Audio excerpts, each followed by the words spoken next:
तस्मै श्रीगुरवे नमः। श्रीचैतन्यमनोभीष्टं स्थापितं येन भूतले स्वयं रूपकदा मह्यं ददाति स्वपदान्तिकम्। नमो विष्णुपादाय कृष्णप्रेष्ठाय भूतले श्रीमते भक्तिवेदान्त स्वामिनिति नामिने। नमस्ते सारस्वती देवे गौरवाणी प्रचारिणे निर्विशेष शून्यवादी पाश्चात्य देशतारिणे। वाञ्छाकल्पतरुभ्यश्च कृपा सिन्धुभ्य एव च पतितानां पावनेभ्यो वैष्णवेभ्यो नमो नमः। जय श्री कृष्ण चैतन्य प्रभु नित्यानंद श्री अद्वैत गदाधर शिवासादि गौर भक्त वृंद। हरे Krishna Krishna Krishna Hare Hare Hare Ram Ram Ram Hare Hare.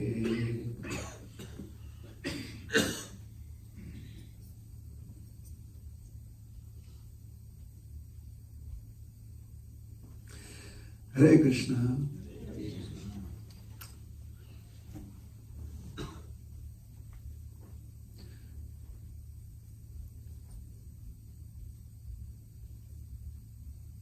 So in the Vedic tradition,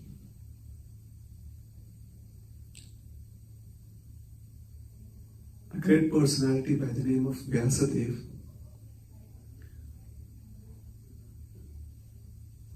is respected a lot.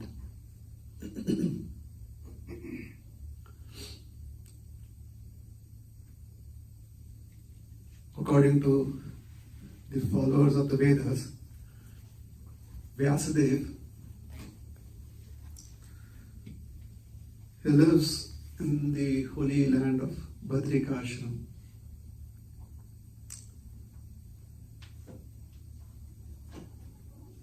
And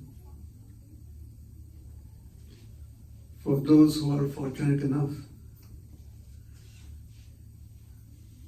to associate with him, they receive direct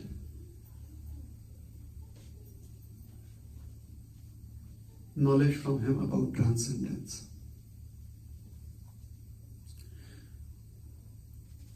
In the history of India,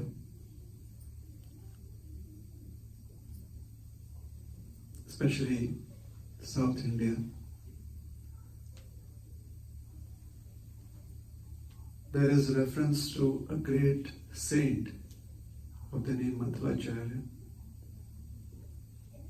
About 800 years ago, he traveled to Badrikashram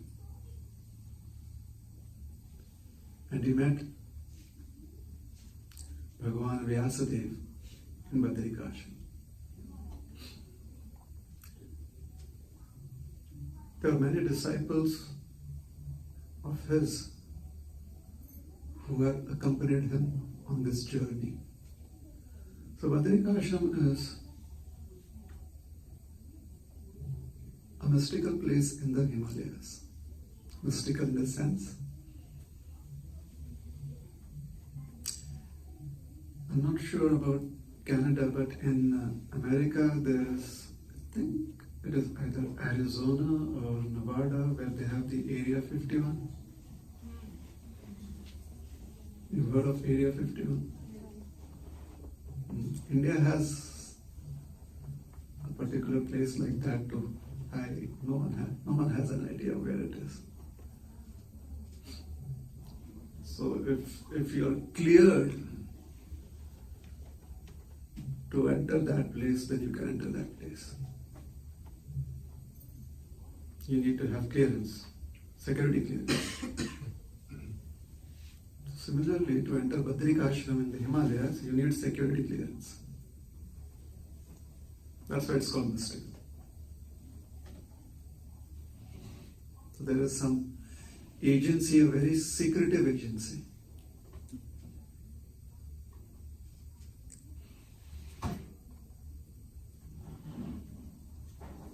And if they are satisfied with your credentials, then you enter Badrikash. Madhvacharya ji had that clearance. His disciples didn't have the clearance. So his disciples couldn't reach Badrikash. Madhvacharya, he did. He met with Ved Vyasacharya. Bhagavan Vyasadeva asked him,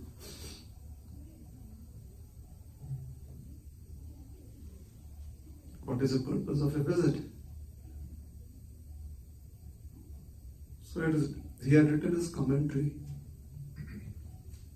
on the Vedanta Sutra. He wanted to have Vedvyas edit and also write the foreword, authenticate.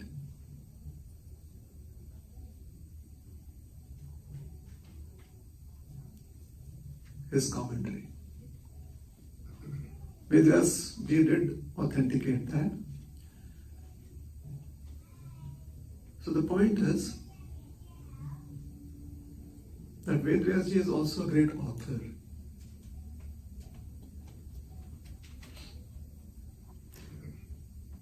And some of the books of profound knowledge that he has authored are respected as the Vedas, the Itihasas, etc. Amongst the Itihas,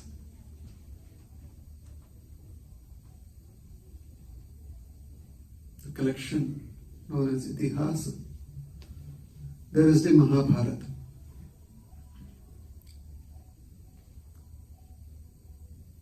It's a collection of many historical events. Many historical events.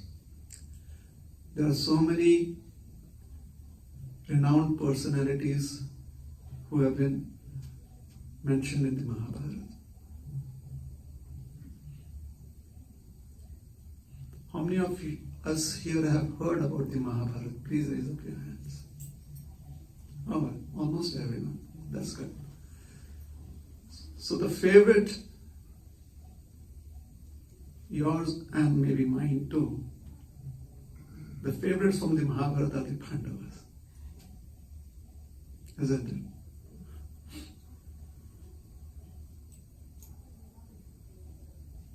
It's like everyone wants to bank on their popularity.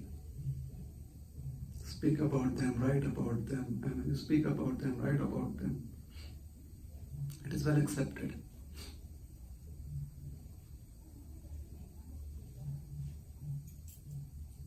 Right? Is that true? Some of us may have heard about a king called as King Nahusha. Have you heard about King Nahusha? If you have heard about King Nahusha, please raise up your hands. Few people have heard about King Nahusha. Just a few, right? A couple of people have heard. Their references, or his references, also there in the Mahabharata.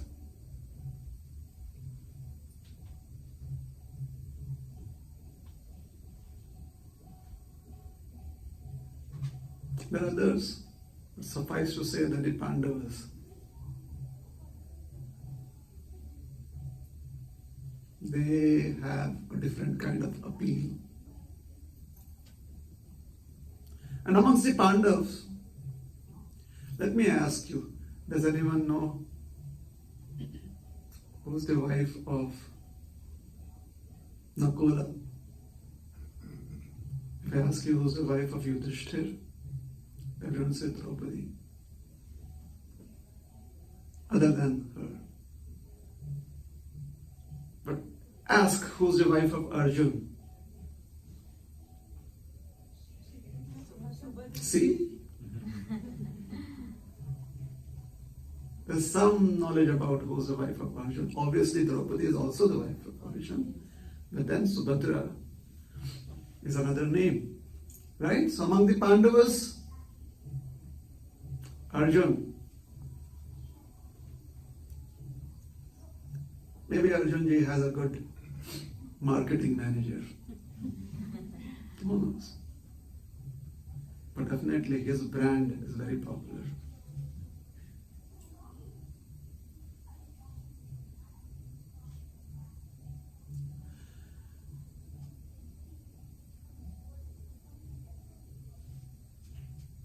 So, they are the prince. Arjun is a prince and they are princes in the clan, the dynasty called as the Kuru dynasty. Yudhishthira Maharaj, Bhima, Gandhivadhari Arjun. Remember the TV serial? Gandhivadhari Arjun. And there's Nakula and there's Sahadev. Kuru princes.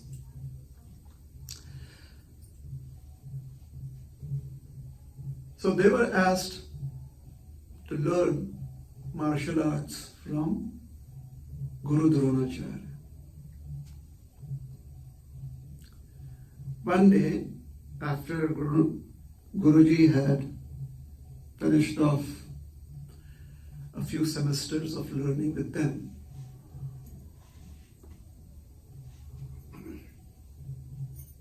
he had to make some assessments. So he came up with a project, call it an exam. So he brought all the Kuru princes, the sons of Dhritarashtra and the sons of Pandu. The sons of Dhritarashtra are known as? Yes. And the sons of Pandu are known as? Alright. The sons of Dhritarashtra also known as Dhartarashtras. This is Pandu, Pandavas, so Dhritarashtra, Dhartarashtras. But they were so eager to just be the sole claimants to their dynasty, to their lineage, that everyone obliged and said, all right, you are the Kauravas. Because their father is not Kuru. Their father is Dhritarashtra. A great grandfather, one of their greatest ancestors is Kuru. So typically, in those days, about 5,000 years ago, the children would carry on the legacy of the father. And therefore, the children would be known, or their names would carry the legacy of their father's name.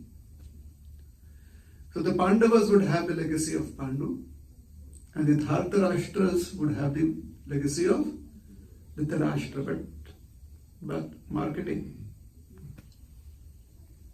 The Dhartarashtras were very good at marketing. They said, we are the only Kauravas. We are the sons of Kuru, or the descendants of Kuru Maharaj. So Kaurav. Pandu, Pandav. Kuru, Kaurav. Which is not true. Because sons of Pandu should also be Kauravas. It is a Kuru dynasty that they belong to. But then somehow or the other, the name stuck.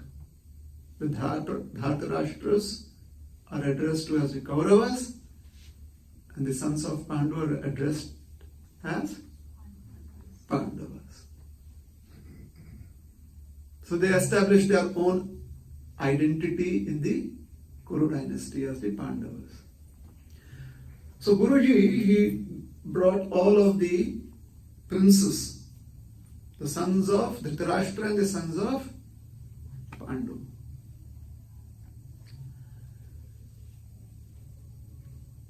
Under a tree. He got them all assembled under a tree. And he had asked them to bring their bows and arrows. So the test was on archery. So pointed out the target to them. The target was on the tree, on the branch of a tree, on a branch of the tree.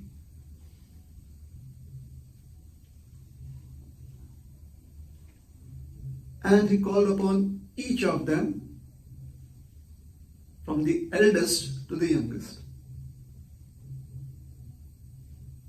Because the family names are the same, right? So you cannot go according to the names. The roll call would not be like that. So it had to be the eldest to the youngest. So Yudhishthir was called upon, then Duryodhana was called upon, then Bhimsen was called upon, the Shashan was called upon, and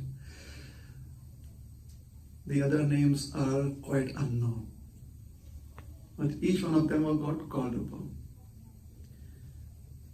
However, Dronacharya ji, either he called upon Arjun at the end, or after Arjun he did not call upon anyone. And there is a reason for that. If he did not call upon anyone, there is a reason for that. But most probably, he kind of felt that Arjun would be able to pass this test. And then he called upon Arjun at the end. We have no idea what happened. But the story, what is the American way? How do they would say? The buck stopped at Arjun. Yes?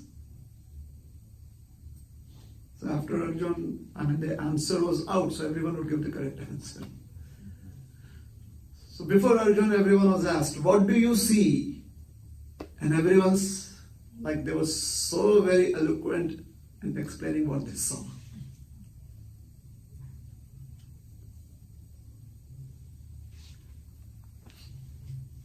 In many of the value education classes for children, they put up this drama.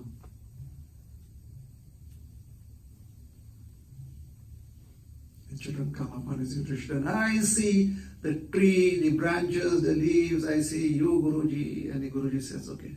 Dronacharya Maharaj says, all right, step aside. Right?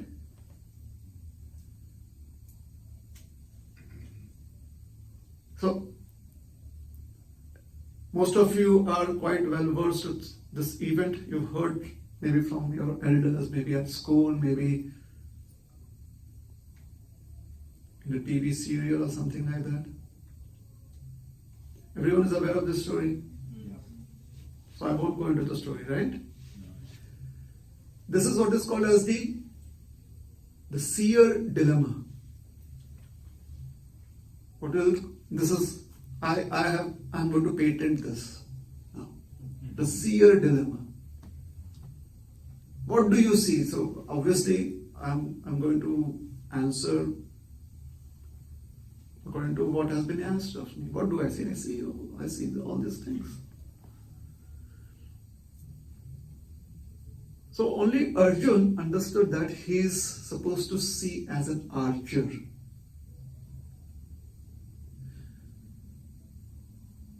This is a very important point in philosophy. There's big, huge discussion in the Upanishads on this. To see or not to see. What is it that you have to see?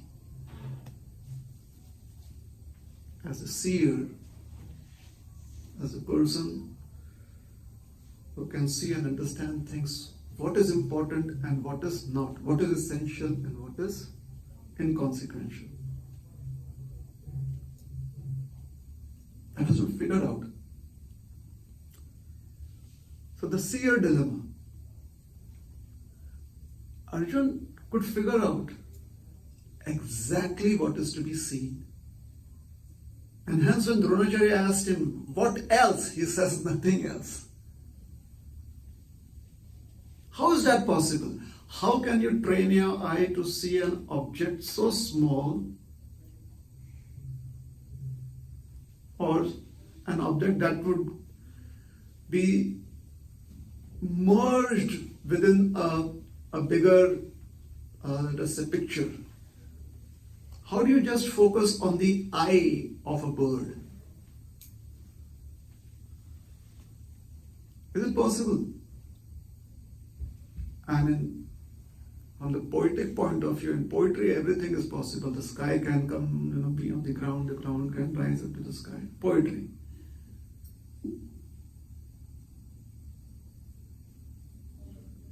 The sun's rays could be most pleasing to you even during midday in the summer because you're in love. That's poetry. But logically, this is not correct. For example, if there's a picture of, there's some picture and Om stands out, right? The symbol. Is that all we can see? Can we avoid seeing the background? Can we avoid seeing the frame? Try and focus.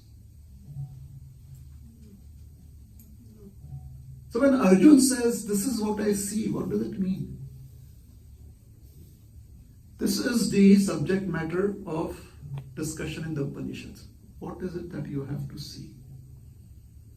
Kaha pashyati. What is it that is to be seen? And what is the Upanishad? The Upanishad is nothing but how one should lead life, especially the human form of life. What is the human form of life meant to achieve? What is its goal?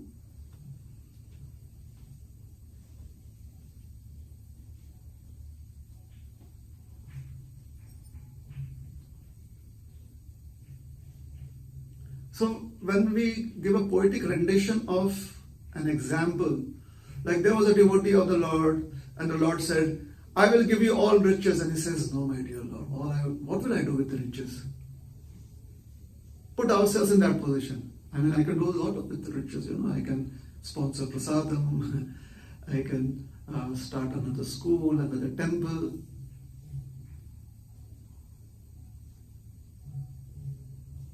Despite that, this poetic rendition touches our heart. Oh, when will the day come when I could also say that to the Lord? I don't want any riches. Na dhanam, na janam. So you see, sometimes this approach in life, where we have the poetic license, creates confusion. It kind of blurs our vision. Because what we worship on the highest pedestal as the goal of life, and I want to be devoid of all respect, of accepting all respect from others, and I want to be as humble as a blade of grass, etc.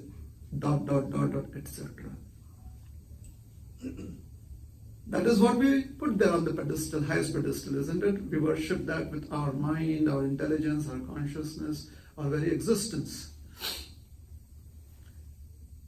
And how do we approach that? In a very poetic way.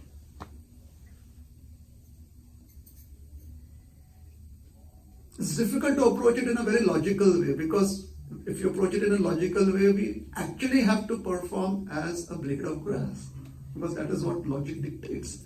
Logic dictates 1 plus 1 is 2. Poetry can make 1 plus 1 11. That is what art does, right?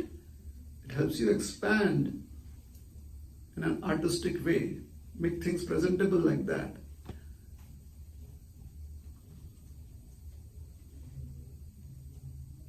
So logic will dictate something else.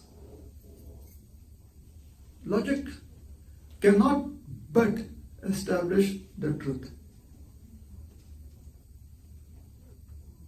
Now the truth can be embellished with poetry. However, if truth has not been established, then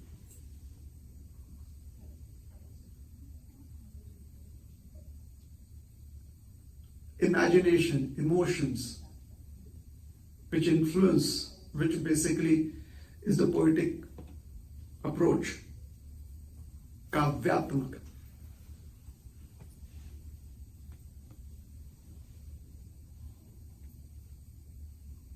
Bhagavatam will say, just as a shoemaker or an arrow maker is completely focused on making an arrow, And that's so poetic.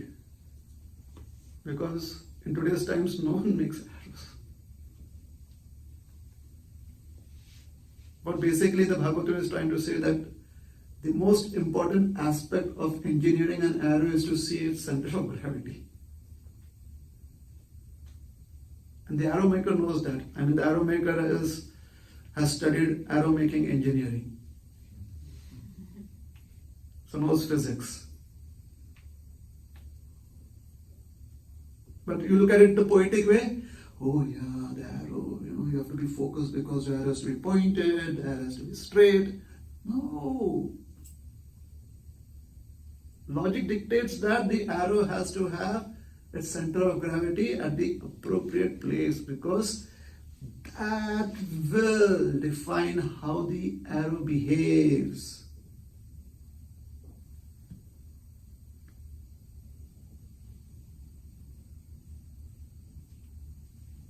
So the seer dilemma, what is it that has to be seen?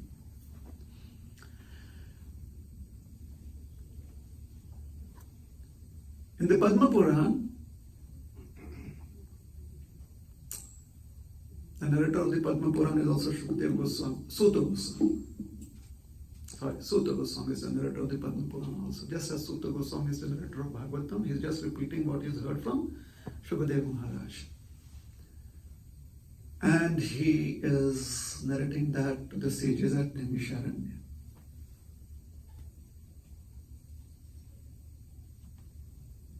Sutta Goswami speaks about the mood of Lord Vishnu.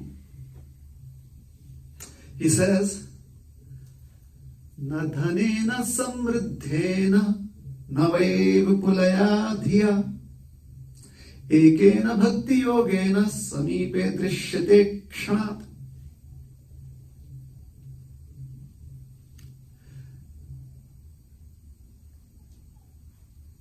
How's the melody? Nice? Did you like the melody? Then maybe you should participate too, right? Great. So I will try to recite it slowly and then you can repeat after me. Na dhanena samriddhena na vai vipulaya dhiya ekena bhakti yogena samipe drishyate kshanat swaha.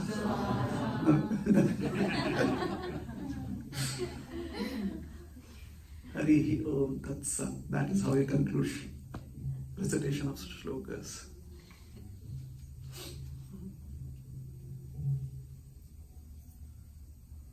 So now let us do it a little more fluently, alright? Na dhanena samriddhena na vai vipulaya dhiya ekena bhakti yogena samipe drishyate kshanat.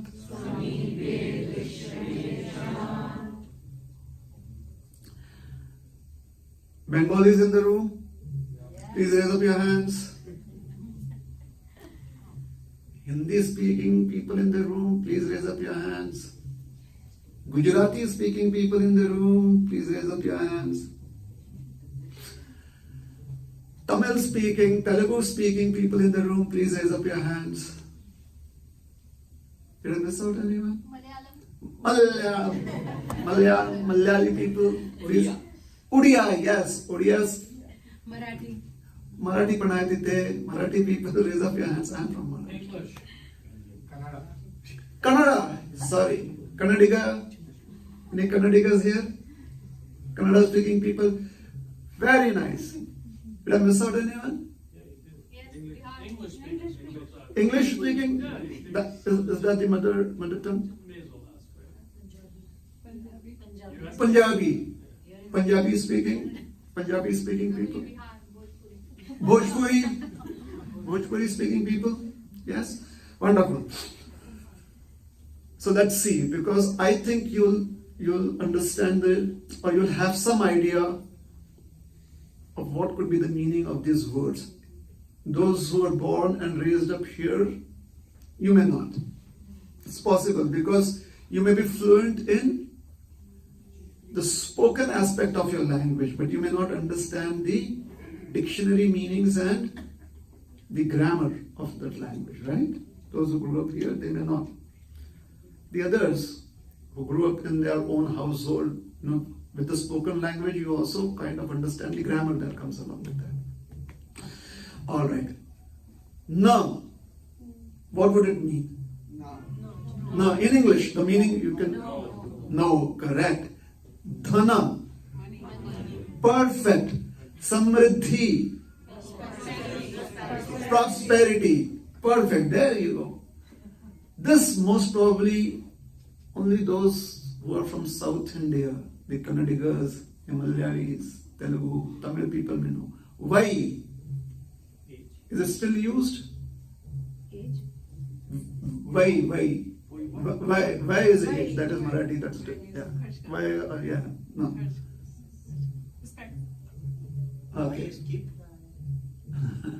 Without. Oh. Now it's used as a prefix.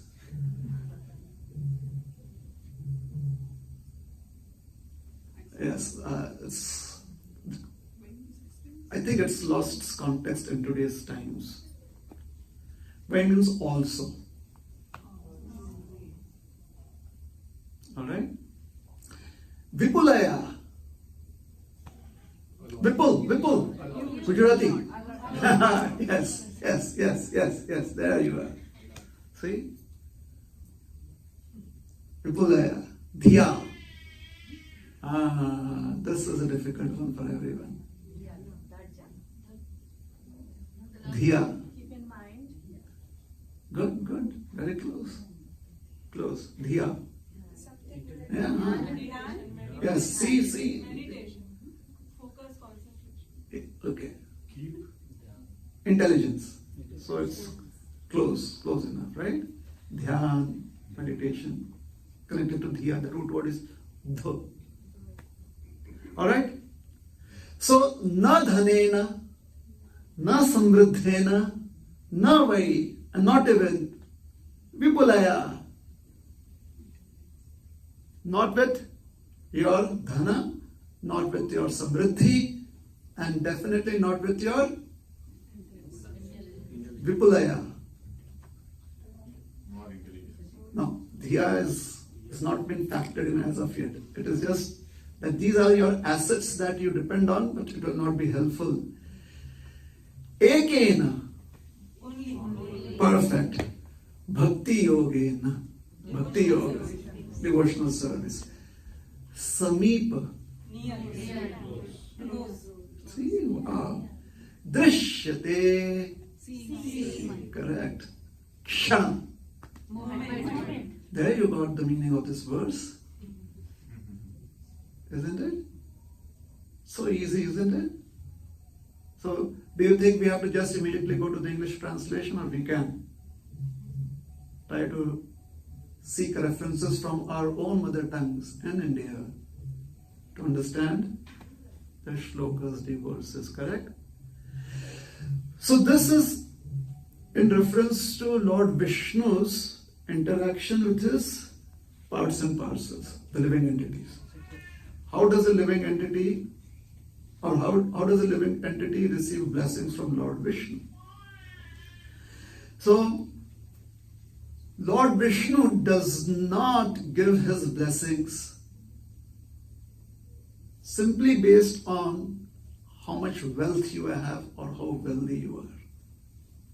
Nor is he obliged to offer his blessings if you are having a lot of opulence. Nor is he obliged to give his blessings who have a lot of what? Prosperity. Dhiya. Now dhiya comes. A lot of intelligence. And what is the form of his blessings that one receives? Samipe drishyate.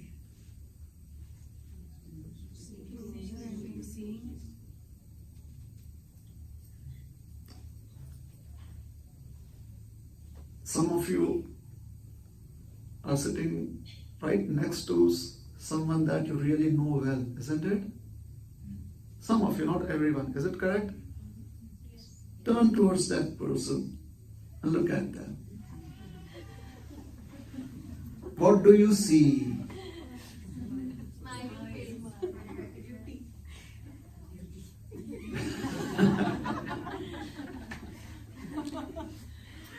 You see comfort.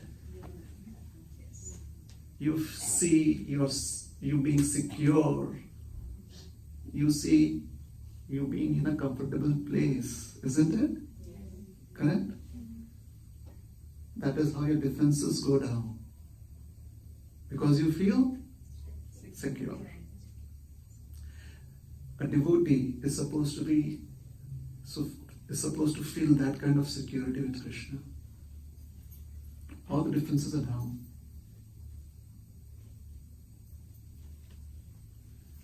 When is that possible?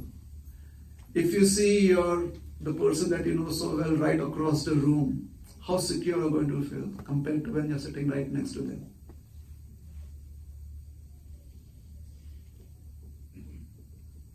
If you're in a room full of people, unknown people, and the only person that you know is the person who's sitting right next to you right now, that person is across the room, how secure are you going to feel? You will feel pulled towards that person because that is wherein lies your security.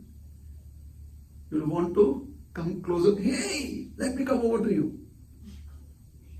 Right? So Samipe, close. That is why we want to be close to Krishna. We don't want to be far away from Krishna like, hey Krishna, yeah, let me serve you from here. No, we want to be close. Samipe drishyate kshanat.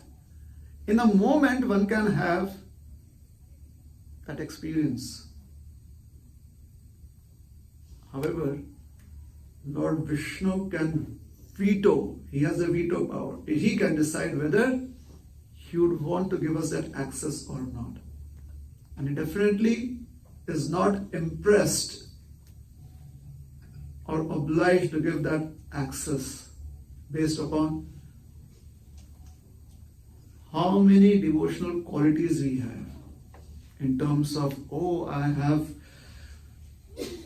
so much riches which I use for Krishna's service. My entire family is dedicated to serving Krishna, and therefore it is a very, very aristocratic Krishna conscious family. Or I have done double masters in Bhakti Shastri and also Bhakti Vaibhav, intelligence. He may or may not, but he definitely gives his blessings to someone who is Bhakti Yogena Ekena. Ekena Bhakti Yogena, which basically means that person is like Arjuna. All that person sees is the eyes, does not see the bird that possesses the eyes. All one sees is how to serve Krishna, does not see the medium through which one can serve Krishna, like the intelligence, like one's assets, does not look at that. Oh, I feel so very concerned, how do I chant now? I forgot my chanting beads.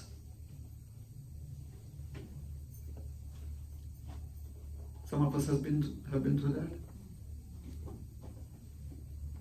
We become so much attached to those chanting beads on which we chant that if, due to certain situations, the beads have been, we leave them behind in some hotel in some other city and we've traveled to another city, The hotel is obviously a hotel that you have taken up during Sadhu Sangha, right? You don't know? Even if Sadhu Sangha is in Orlando. So, what should I do? Without those beads, will I make advancement? What do you think?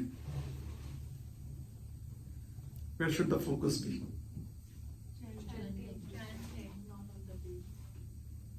If the beads are there, it's helpful. We have to take care of the beads. We have to respect the beads for what they are.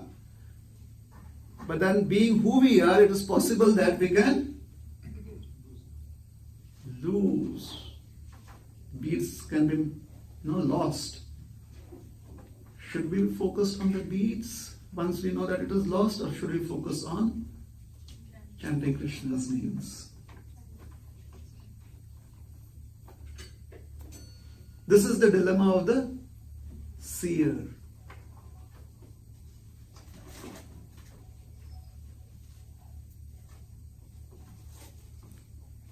If we are not able to associate with a very advanced personality because we have some connection, somehow or the other is a connection, I would not want to state what that connection is. Figure it out in your heads, you can do. Some connection with a very, very respectable, advanced personality with whom you have a personal connection. You're not able to go there. You're not able to be with them. Would that affect your chanting?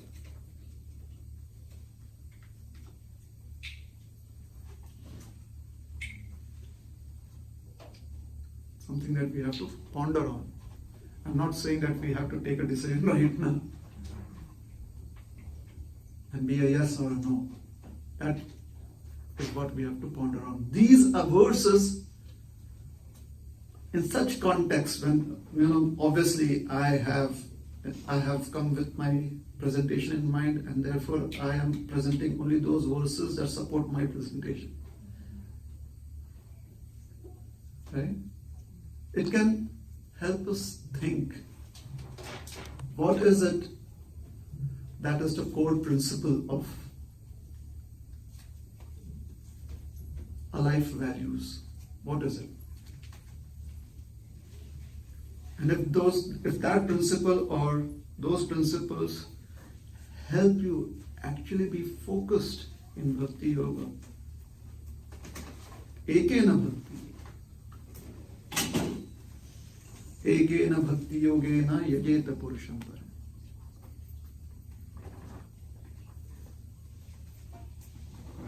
Then maybe we'll be as glorious as Arjun.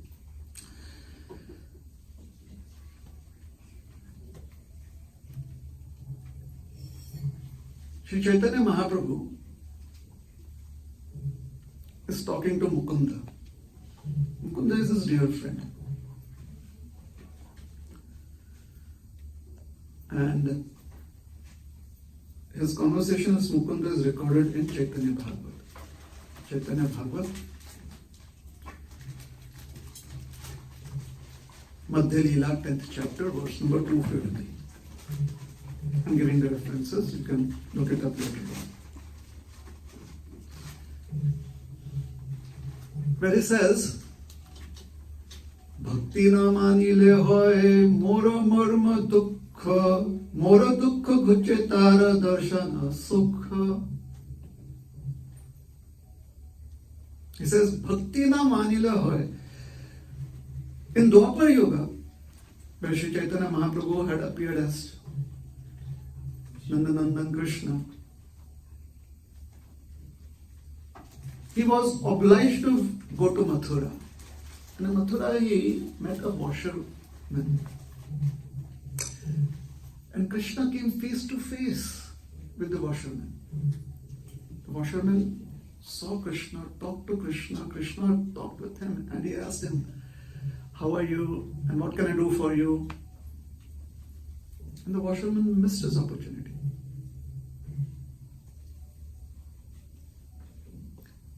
Learned. The washerman was very principled. He was serving Kansa.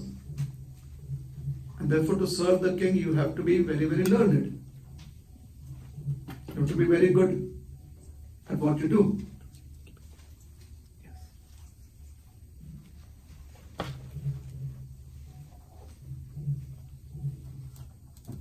But then he could not. He could not reciprocate well with Krishna. Do you know what happened with that washerman? He challenged Krishna. And Krishna told him, please don't challenge me, you lose. But he was so full of himself. He challenged Krishna, and then that was the end of his life.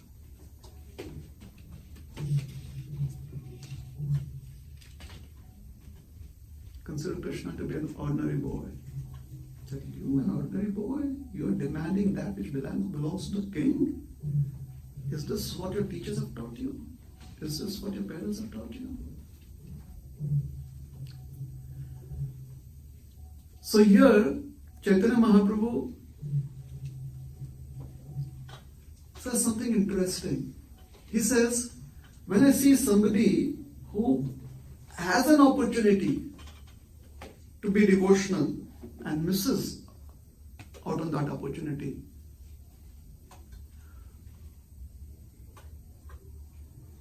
Mora marma dukha, I feel pain.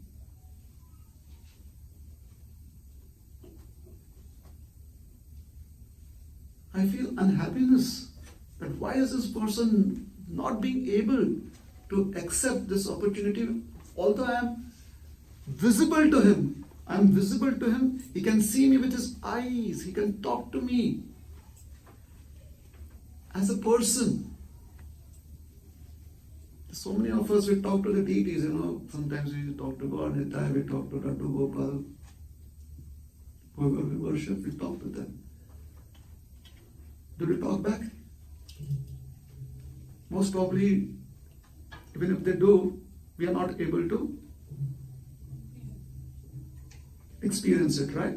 We have no experience of them talking to us. Here is Krishna talking to this washerman. Chaitanya Mahaprabhu says, when I did that, when I talked to this washerman, to this dhobi, and he would not accept me for who I am, I felt very much pained and aggrieved at heart. Why? What is making this person not accept this opportunity?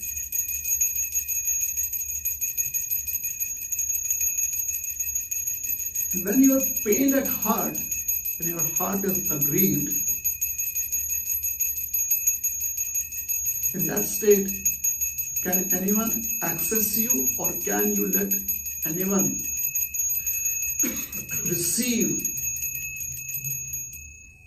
the positive emotions from your own self? Can you do that? If you have some positive emotions within you, but now you're aggrieved in your heart, would you be able to offer those positive emotions to anyone, to another person? Because that grief blocks your ability to do that. Krishna says, similarly, because I'm aggrieved, seeing his ignorance and accepting me for who I am, my mercy is not able to reach out to him. I would like to offer that. I am not angry with him. I feel so much pain. Just as a parent would feel pained as when a child rejects the parent. That grief prevents the parent from immediately, in the moment, think about all the benefits that could be offered to the child. It's not that they want to keep it from their child. At the moment, the grief does not allow that to happen.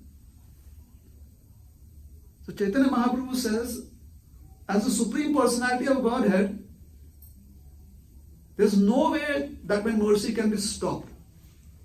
But the living entity's demeanor creates that wall.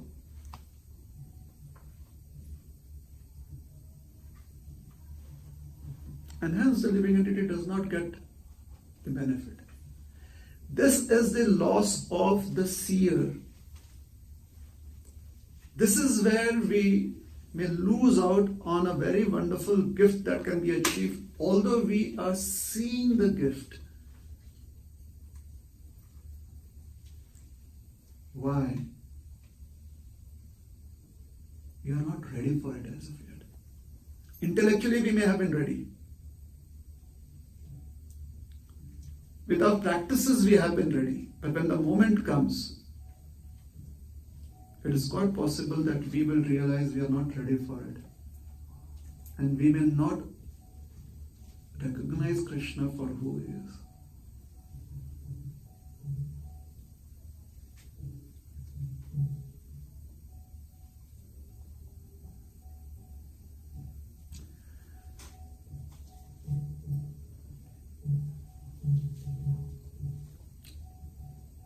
What is the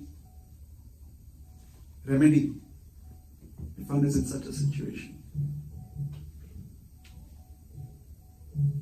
In the Srimad Bhagavatam, a process has been revealed, a very interesting process. It is called as the Shrutikshitapatha, the art of seeing through hearing.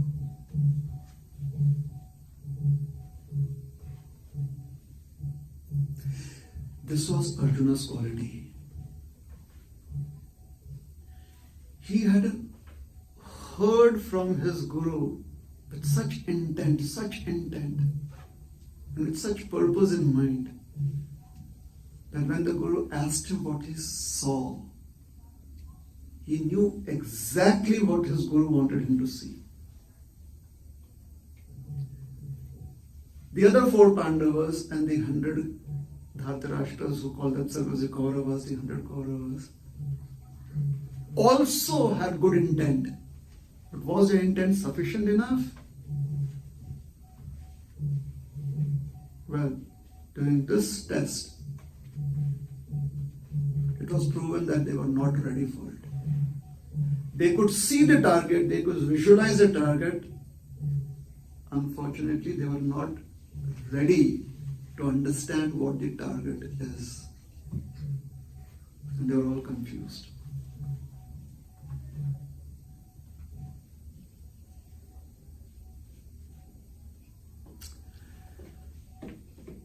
Now Krishna is not just a businessman. He does not have business-like dealings with us. If we make sincere efforts, then sometimes Krishna may interlude on our part. He may kind of go the extra mile. So there is a wonderful story in the Chaitanya Charitamrita about when Lord Chaitanya was a little boy, Nimai. His father Jagannath Mishra, so this must be when Chaitanya Mahaprabhu was, or little Nimai was about 5 or 6 years old and not older than that. Because after that, after beyond 6 years of age, Jagannath Mishra was not there in the life of Nimai. So, about that age, little Nimai was maybe 3 or 4 years old, just beyond his toddler years. It was late in the evening. Jagannath Mishra was at home.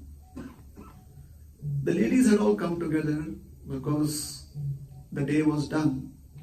And in the evening they could not help but come to Sachi Mata's house, the mother of Nimai,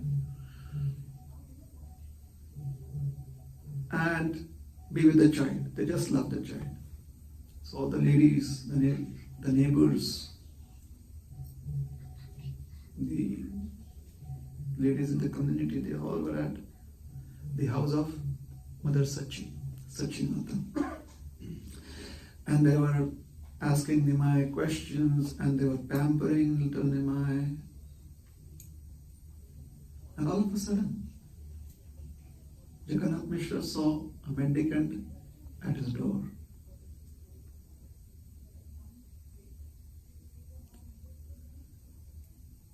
Immediately, with great eagerness, he welcomed the guest. A sadhu.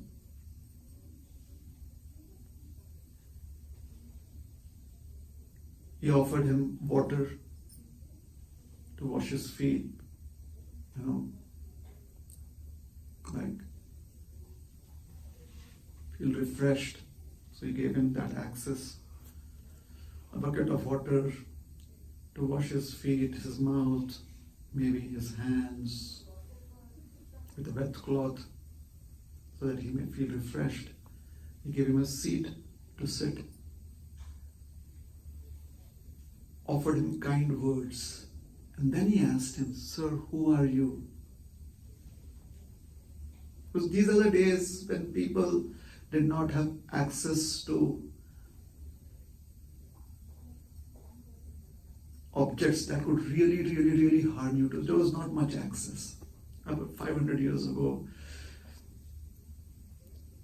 you do not have dangerous weapons. Not easily available. The only people who would have some weapons would be those who are in security business, the Kshatriyas. So it was very easy to welcome an ordinary person into your home. Make them comfortable, and then ask them, "So who are you? Where are you from?" The mendicant said that I have dedicated my life to serving Krishna, and I just travel all over the planet. Wherever Krishna takes me, I go there, and I'm just happy being who I am. Jagannath Mishra says, "This is my great fortune that such a wonderful personality has come to my house." And being a father, he thought that this would be a good, let us say, opportunity for my son to receive blessings. So that was an added intent, that receive blessings for his son. So he said, "Sir, please spend your night here. It's night time. Where are you going to travel in the dark?" So typically, people would not travel in the dark. So the mendicant agreed, the sadhu agreed. Then he asked the sadhu that it's time for dinner, evening food, prasad. So can we offer you prasad?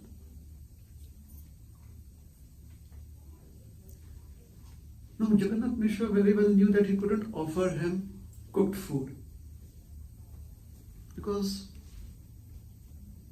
such sadhus, they have their principles, they follow a particular lifestyle. So he said, "Could I offer you prasad?" Meaning, could I offer you ingredients that will help you cook and eat? No, please don't do that. No, I don't want to be any trouble to you. No, this is not trouble. It's the easiest thing to do. Please let me offer. And before this sadhu could say anything else, he asked Mother Sachi to get some dry groceries, kacha dabili, something like that, to bring that for the sadhu. Rice and vegetables and pulses. And then they cleaned the kitchen, sanitized it so the sadhu could use it, and then everyone went to some other room so that the sadhu has easy access to the kitchen from wherever the sadhu was. He gave him his space. The sadhu started cooking. Meanwhile, the ladies, they got together and they were trying to keep Nimai engaged, because they knew Nimai is a very mischievous child. And they did not want Nimai to go and trouble the sadhu, so they kept Nimai very much engaged. And Nimai was like, "Oh, there's someone in our house." Who's he? And they said, oh, that person, Nimai, we don't know where he's come from and what does he do. So we don't see, you should not interact with unknown people, you're a child, so you stay where Nimai is like, oh, should I do that? Okay, I will do that. And then after 5 minutes, you would ask, but why is he here? What is he doing? And they would convince him otherwise, and he would say, okay, I listen to you. Meanwhile, the sadhu, he cooked his food, and was making his offering. And as he was making his offering to his deity, he was a worshipper of Gopal. As he was making that offering, dear Gopal, please accept this offering.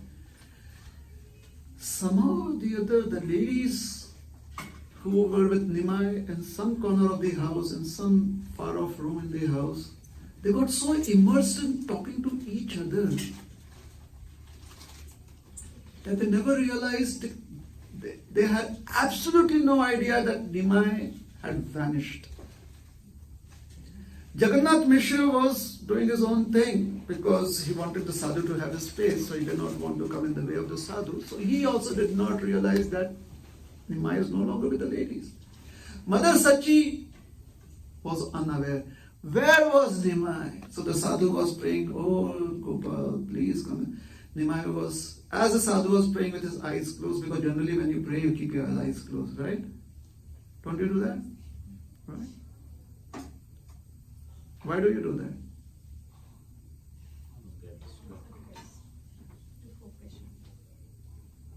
When you make an offering, you should do that, otherwise your eyes will be gorging on the offering.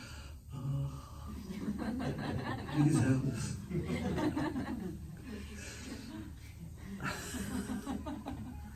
So it's good to keep your eyes closed when you make an offering.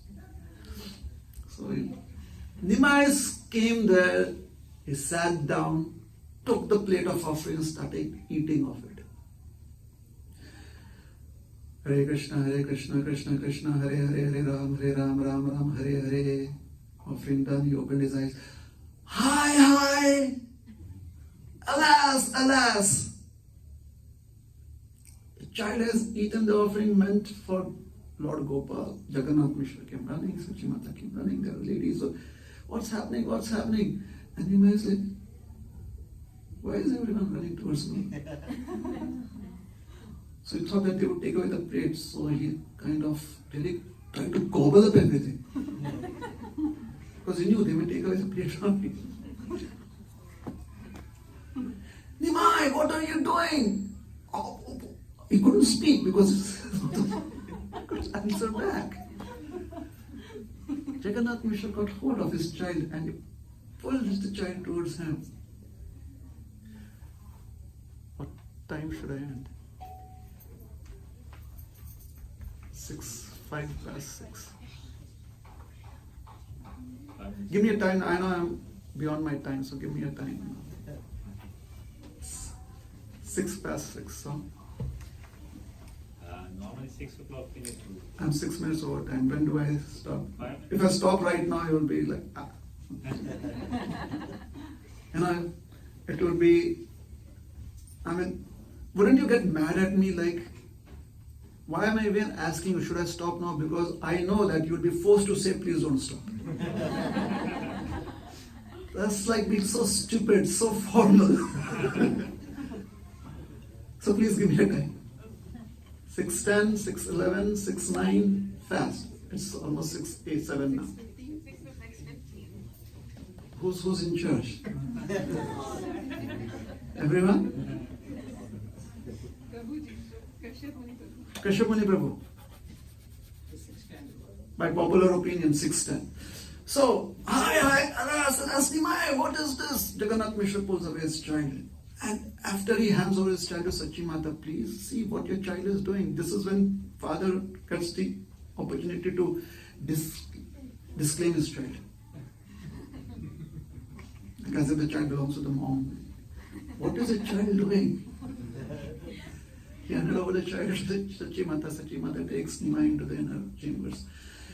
And then he profusely begs forgiveness from the sadhu. And the sadhu says, please don't worry, he's just a child. No, I'm so sorry. My ancestors will be angry and they will all go to hell and then I'll go to hell. So all that is happening there. Alright? He's really feeling very, very bad about this. Somehow or the other he tries to convince him, please cook again. And he says, why should I cook again? You just give me some fruits. And he says, no, please cook again. But he's not ready. That is when Nimai's elder brother Vishwambar comes in. And Vishwambar is he has a sweet tongue. If he says, he has this mystical ability. When he speaks, everyone is simply mesmerized. Vishwambar says, please cook again. And the sadhu goes, okay. But this time, Jagannath Mishra tells Sachi Mata, please keep him there. Well, the kitchen is cleaned again, the sadhu makes the offering. Gopal, please. Now this time has passed, it's a little late in the evening, the ladies are tired. Snap. Everyone's asleep, including Sachi Mata. But Nimai comes. He eats. Oh child, what are you doing? This offering is meant for Gopal. And Nimai says, I am. You called me, I am Gopal. And then he shows his beautiful form of Gopal. I'm trying to wrap up the story in 2 minutes. So I've short ended. Yes. Shows his beautiful form. The gentleman goes crazy. He starts dancing. He forgets that he has to eat. He forgets that he starts dancing and laughing and like running up and down. And the whole household is awake. Jagannath Mishra comes running. And Nimai tells him, this is a secret between you and me. My parents should not come to know what I've just revealed to you. No one in the world should come to know except the people from ISKCON, because Prabhupada will write in his books.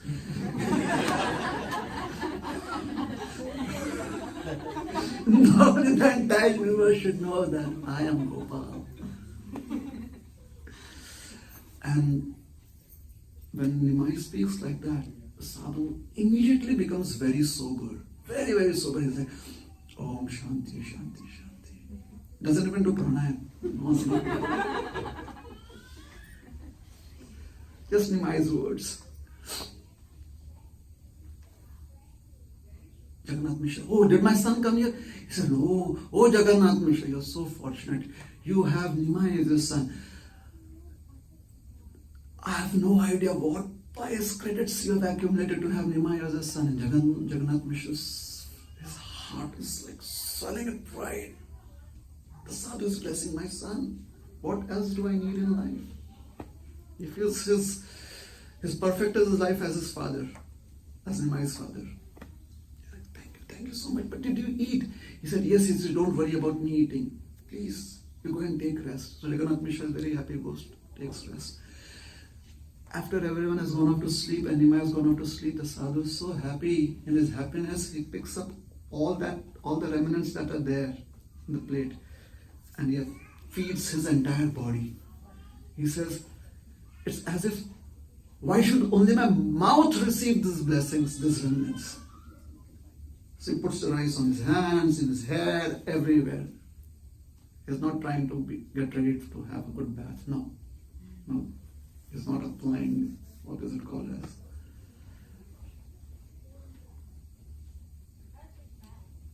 This is called as uptan.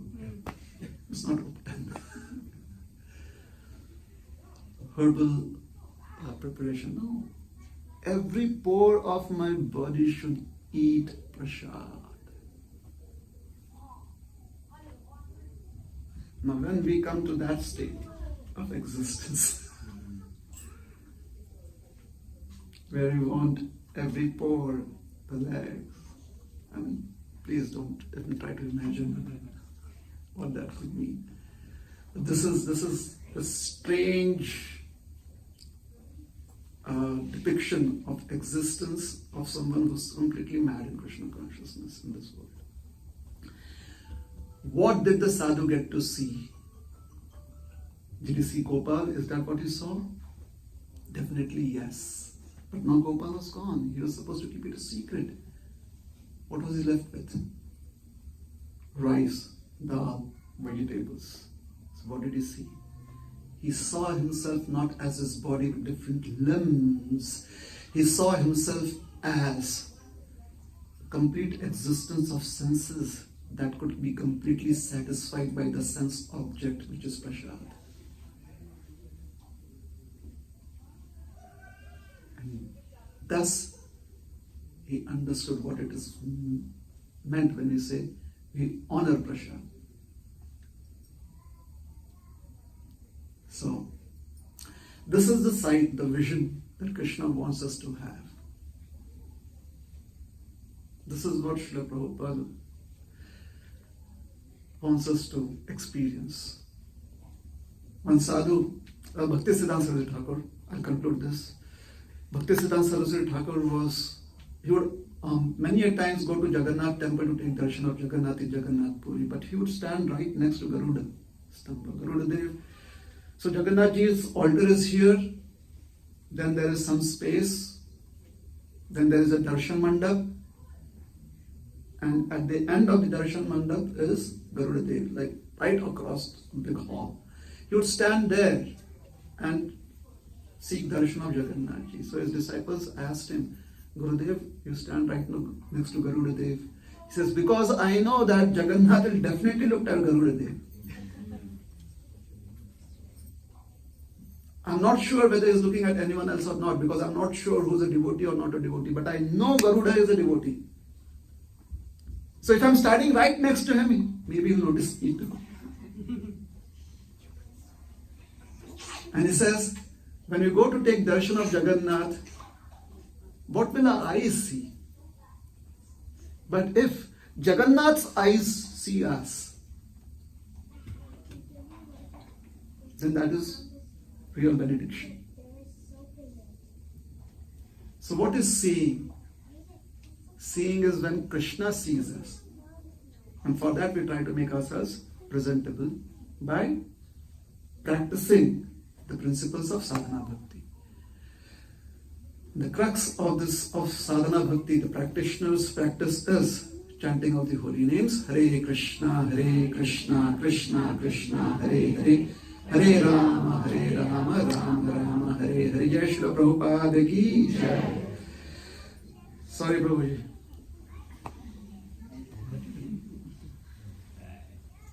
I again overstepped my time. Thank you. Hare Krishna.